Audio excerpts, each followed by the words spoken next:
belajar ya. Sebelum belajar, marilah kita berdoa menurut keyakinan kita masing-masing. Doa mulai. Doa selesai. Sebelum mulai pelajaran, ibu akan absen dulu. Cendana, ya yang Putri, Kadek, Adi, ada aturan sebelum mengikuti pelajaran. Punya aturan sebelum mengikuti pelajaran. Tidak boleh apa? Tidak boleh ribut saat belajar. Tidak boleh ngobrol dengan teman saat ibu menjelaskan.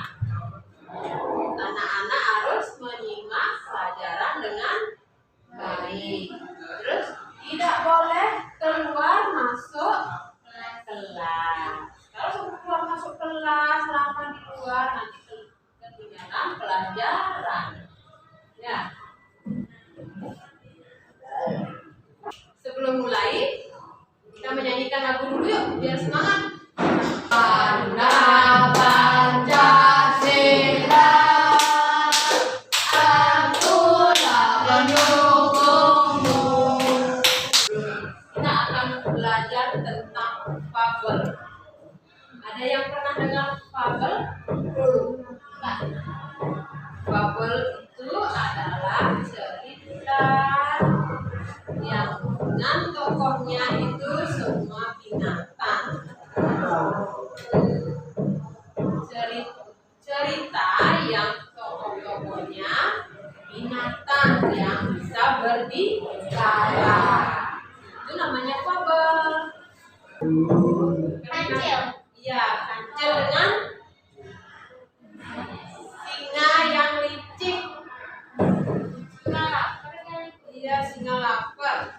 Atau kera dengan kura-kura. Ada semut dan belalang. Ada lagi apa lagi? Oh iya, ini Bu ada bawa contoh. Nah, ini ada gajah dikagumikan pak. Gajah, kerbau dikagumi kakak. Ini adalah contoh tentang fabel. Ya, cerita yang tokoh-tokohnya semua binatang. Adik-adik, yaitu mengidentifikasi informasi tentang teks fabel atau legenda daerah setempat yang dibaca atau didengar. Indikator dari KD di atas menentukan ciri umum pada teks fabel. 2. Menemukan unsur-unsur prinsip pada teks fabel. Ada tujuan pembelajaran. Anak-anak dapat menentukan ciri-ciri umum pada teks fabel. Yang kedua, anak-anak dapat menemukan unsur-unsur prinsip pada teks fabel. Nanti ya. Menurut Nurgiantoro, pengertian fabel atau cerita binatang adalah salah satu bentuk cerita tradisional yang menampilkan binatang sebagai tokoh ceritanya. Dalam cerita itu semua tokoh tersebut dapat berpikir ya seperti manusia, dan berperasaan, berbicara seperti manusia juga, bersikap dan berinteraksi seperti manusia. Ada ciri-ciri umum pada fabel. 1. Cerita fabel termasuk di dalam cerita fiksi. 2. Tokoh utamanya adalah binatang. 3. Watak tokoh seperti manusia. 4. Konflik dalam cerita yang diambil dari kehidupan manusia. 5. Ada latar tempat, waktu, dan suasana. Yang keenam, memiliki amanat dan pesan moral. Unsur-unsur intrinsik pada fabel. 1. Ada tema. Ada berapa unsur intrinsik? Ada 5 ya. Nomor 1 ada tema. Tema adalah gagasan yang mendasari cerita. Tokoh dan watak. Tokoh adalah orang atau hewan yang menjadi pelaku dalam cerita. Dalam cerita itu yang ngomong, yang berbicara, yang bercerita itu tokoh. Dan watak. Watak itu adalah karakter. Karakter tokohnya ada yang sebenarnya jahat, ada yang baik, ada yang menolong. Itu namanya karakter. Yang ketiga ada latar atau setting, yaitu ada tempat kejadian. Tempat kejadian itu apa? Tempat cerita itu diceritakan di mana? Misalkan di rumah, ya di rumahnya tokoh, atau di sungai. Ada waktu. Waktu itu misalkan pagi atau siang yang diceritakan, atau sore atau malam. Dan suasana dalam cerita. Suasananya misalkan lagi apa? Musim dingin, atau lagi musim panas, atau lagi musim hujan. Itu adalah suasana dalam cerita. Yang keempat ada alur atau plot. Ya. Rangkaian cerita yang berisi urutan kejadian atau peristiwa. Urutan itu dari mulainya, diperkenalkan tokoh-tokohnya siapa, terus ada konflik, dia bercerita ada penyelesaian konflik, ya, itu ada pesan moral. Ada amanat. Yang menerima amanat, pesan yang disampaikan oleh pengarang. Nah, di sini Ibu akan menampilkan sebuah cerita.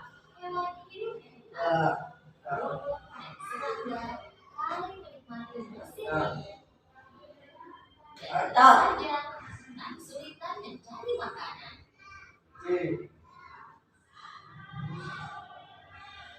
Itu hari biasa dan beberapa pemalas. Dia makan tanaman herbal yang dia ambil sambil memainkan biola dan bermain. Suatu hari yang indah, lalala akan bermain dan bernyanyi dengan biolaku. Kalau mereka tidak tahu lagi kata lagunya, alkitab masalah. Setelah selesai menyanyi semuanya, dia mendengar suara berisik dan mencoba mendengarkan. Ada mengerti asal dan suara siapa itu, dia segera melompat tinggi di cabang pohon. Dan di sana dia melihat jejak semut di kejauhan. Mereka berbaris seperti tentara. Dengan susah payah, para semut membawa biji-bijian dan buah kering yang jatuh dari pohon. Belalang melompat ke tanah dan kebingungan sambil melihat barisan semut itu menghilang. Aku tak pernah melihat semut ini. Mereka selalu bekerja. Tepat saat itu, dia melihat seekor semut mendatanginya. Semut itu mencoba membawa biji yang lebih besar dari badannya.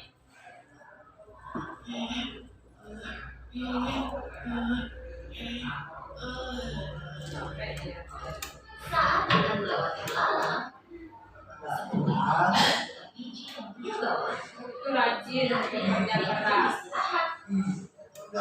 Lalang menatapnya di beberapa hampa. Lalu kau pindah ke suatu tempat. Bukan. Jangan bilang kau bakal berencana. Apa itu alasan kau melarikan diri? Bukan. Kalau begitu boleh tanya kau sedang apa? Kami membawa makanan ke sana kami. Oh gitu. Kalian pasti perlu banyak tamu malam ini. Kami menyimpan makanan untuk musim dingin. Kau menyimpan makanan untuk musim dingin? Untuk apa? Dan selain itu, kenapa buru-buru? Musim dingin masih lama, terus senang-senanglah. Nikmati saja musim panas ini. Jika begitu, apa saranmu untuk menghadapi musim dingin? Aku yakin kita akan bisa mencari cara bersenang-senang dan khawatir. Kau hanya memikirkan kesenangan saja. Nanti kami makan apa? Aku akan pikirkan saat musim dingin kita nanti. Sekarang musim panas dan ada banyak yang bisa dimakan. Semut itu sudah muak mendengar omong kosong belalang dan mencoba menggendong biji yang dibawanya. Aku harus mengejar teman-temanku. Apa kau mau bantu taruhkan biji ini di punggungku? Menyanyi dan seniman seperti itu tidak boleh membawa buat berat. Setelah menjawab belalang, semut menatap belalang dengan heran dan terus mencoba menggendong biji. Kurasa aku bisa membantumu sedikit. Belalang mengangkat biji yang besar itu dari tanah dan menaiknya di ujung sungai. Terima kasih dan melanjutkan perjalanannya. Ayo sia-sia. Belalang melanjutkan berbaring di bawah pohon. Setelah makan sesuatu, dia mengatakan mari biola. Hari yang indah, lala. Aku akan bermain dan bernyanyi dengan biolaku dan aku tak tahu lagi kata-katanya. Saat itu seekor tupai menggunakan kepalanya di bawah. Cukup, tolong hentikan. Pergi dan berjalan ke tempat lain. Aku mau istirahat di sini. Saat itu juga dia berhenti bernyanyi. Dia tupai mengambil biolanya dan Mereka tidak tahu cara menghargai seniman ikutan ini. musim panas boleh lanjut. Dan para semut terus membawa makanan ke sarang mereka. Sementara itu belalang terus makan, jalan-jalan, main biola, dan bernyanyi. Akhirnya musim dingin tiba. Suatu pagi, saat semut bangun, mereka melihat keluar sarang dan melihat semuanya tertutupi salju. Sebuah semut kecil mengkhawatirkan hewan lain yang keinginan, dan melompat. Di samping itu, karena semua tanaman tertutup salju, belalang belum makan apapun selama berhari-hari. Yang biji tenaganya hilang dan tidak bisa bermain biola atau bernyanyi. Dengan susah payah, dia mencoba berjalan di atas salju. Dia berpikir tentang hari-hari musim panas. Hari-hari ini sangat menyenangkan. Di mana-mana ada makanan. Mungkinnya hidupnya bahagia. Saat itu dia mengingat semua. Dia membawa makanan ke sarangnya sepanjang musim panas. Kemudian dia menyadari kalau dia tidak suka ide itu. Dia mengejek semut selama musim panas. Dia bertanya-tanya apa sebab membantunya. Dan sekarang cuaca terlalu dingin bagi belalang untuk berjalan. Jaga gengsi, aku harus menemukan sarang semut dan minta bantuannya. Dia berjalan lurus ke sarang semut. Dia berdiri di depan pintu dan bertanya. Apa ada orang di sana? Tolong bantu aku. Siapa itu? Dari dalam sarang dia mendengar keributan. Belalang menjawab dengan sigap menanya. Temanku semut, ini aku belalang. Tolong biarkan aku masuk. Setelah mendengar keributan itu, semut mendekati semut kecil. Ada apa? Siapa yang menemukan Tuhan?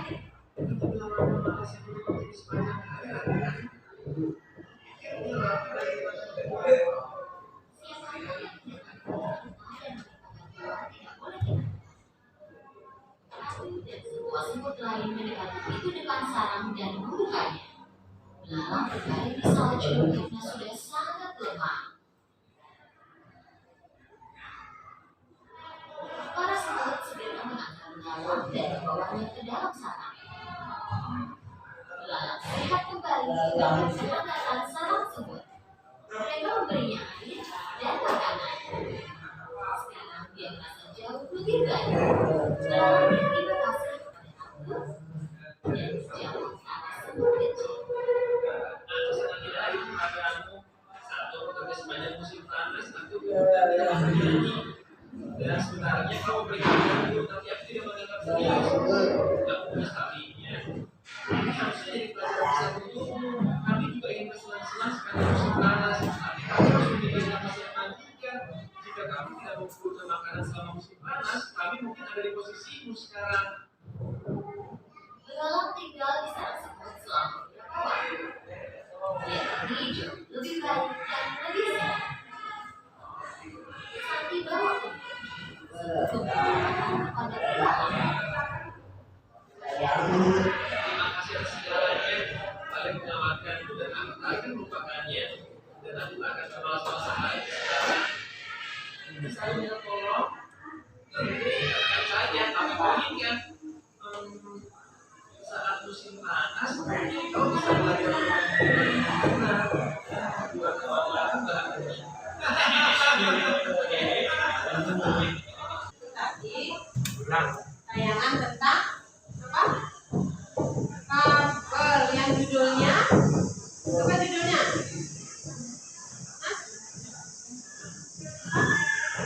Judulnya ya semut dan belalang tergabung ya dan belalang itu unsur-unsur intrinsiknya ada apa? Tokohnya siapa? Tokoh yang berbicara tadi? Iya belalang, ada semut. Itu adalah tokoh yang bisa berbicara seperti manusia. Terus ada lagi apa? Tadi apa ketemu tadi intrinsiknya? Latar. Latarnya itu di mana dia bercerita. Ini dia bercerita di mana? Ini di rumahnya semut, ya. Di rumahnya semut. Ini di salju. Yang ini di hutan. Namanya latar tempat. Ada latar waktu. Ini waktunya pada malam hari apa siang hari? Siang hari. Ya. Suasananya panas. Ada juga suasananya lagi di tempat salju. Suasananya apa? Dingin. Ini malam lagi di rumah semut. Ya. Ini adalah tokoh-tokohnya yang berbicara semut dan belalang. Yang mana yang baik nih? Semutnya? Semut. Dia suka apa? Dia suka berbagi. Menolong, kerja keras, ya, menabung makanan, menyimpan makanan, menabung makanan untuk persediaan di musim dingin. Kalau belalang sikapnya apa? Malas dia, ya, tidak suka bekerja, dia hidupnya cuma jalan-jalan. Nyanyi, ya, santai tidur.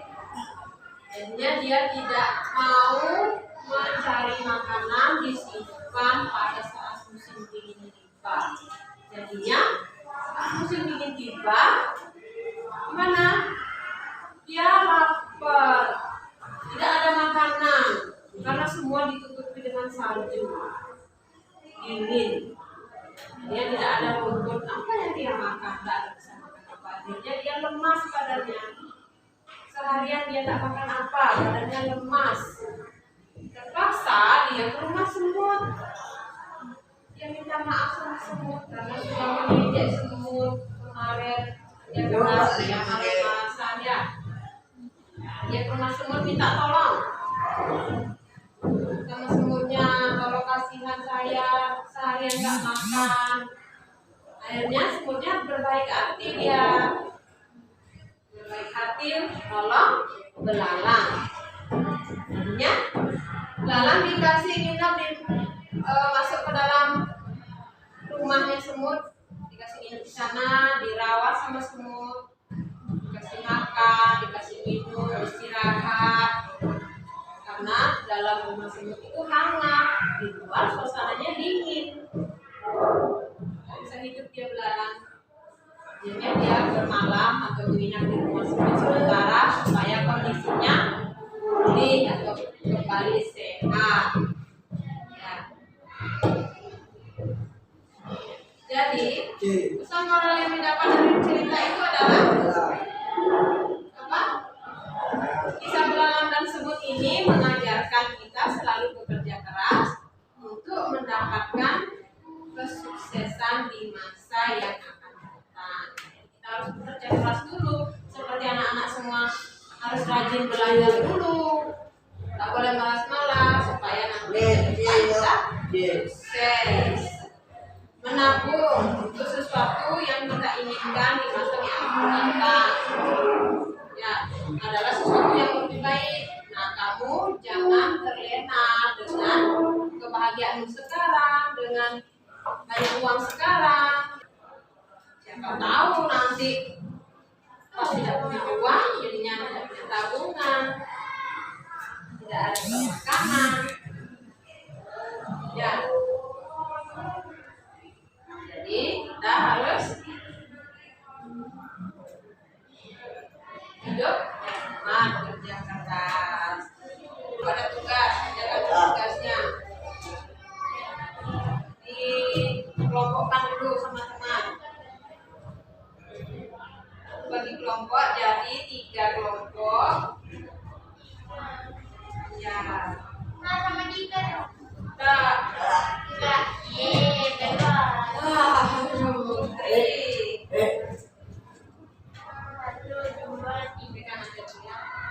Bu, kan 3. Ya. Ikan nanti sama ini. Jangan.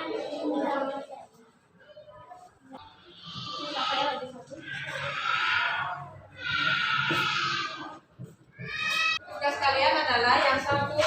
Tadi setelah menyimak video, kalian menentukan ciri-ciri umum pada video tadi, pada cerita tadi, pada teks awal tadi. Kalian tentukan ciri-cirinya, dirembukkan sama kelompok. Yang nomor 2 adalah menentukan unsur intrinsik pada teks fabel.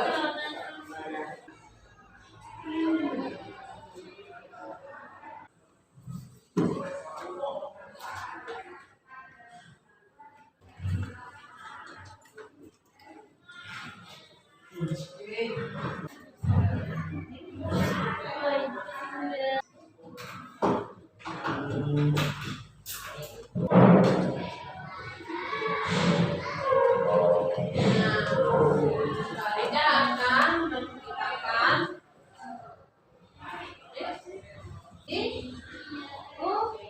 di hutan. Mana suasananya? Suasananya di mana? Kayak di luar itu. Suasananya apa? Nah, saya ada apa?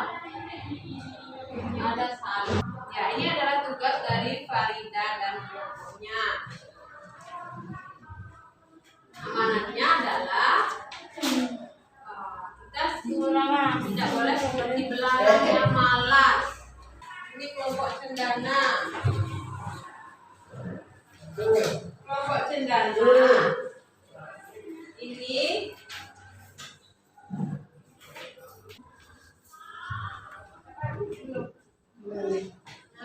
coba sebelum pulang ayo kita nyanyi dulu yuk. Putri jadi ayo coba. 1, 2, 3. Putri demi ayu kijang kehidupan memeru asmara. Belum pulang, ya kita berdoa dulu biar selamat sampai di rumah. Ada di Pak. Nah, marilah kita berdoa menurut keyakinan masing-masing. Doa mulai. Doa selesai. Selamat siang. Selamat siang. Terima kasih.